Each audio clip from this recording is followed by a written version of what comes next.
Nu, Petriuk, kaip ten tavo reikalai su vyriškais reikalais? Tiksliau, su moterim, a? Ką norėjau paklausti, o anksčiau kaip buvo, jūs leisdavot laiką anksčiau. Petrai, tu nesinervuok ir neišsisukinėk iš klausimų, žiūrėk, ant tortai jau barstai. Iš tikrųjų, laikas tai bėga, žinok, o minutės tai sekundės. Petriuk, tai mes visi žinom. Tu neišsisukinėk iš klausimų, kaip ten pas tavai su tais vyriškais reikalais, a? Vajazus, tik tai aš atskleisiu savo asmenišką dalyką, tai taip, aš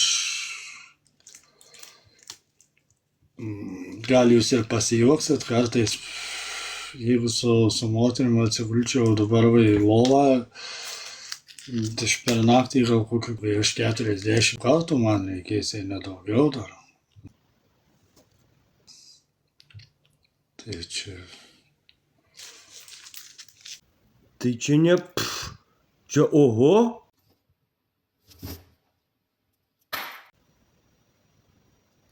Tai čia normalu yra. Tai... Sakai normalu?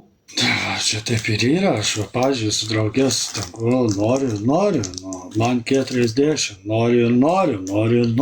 A, dabar supratau. Tai tu 40 kartų nori, bet nedarai. Tai ir viskas. Ir viskas? Tai ką taip, be problemų? Klausyk, aš turiu problemų. Petrai, taigi normalu, problemų vienokių ar kitokių visigi turi. Nu tai va, o tu pizdečini. Aš nepizdečinu, bet gal galim tavo problemą išspręsti. Tai ką man daryti? Kad aš, pavyzdžiui, noriu savo moteris, tai ką man daryti, kad aš jos noriu. Petrai, tai gal pradėkim nuo paprastų dalykų, bent pasakyk jai, kad nori jos. Bet jeigu tai normalu yra.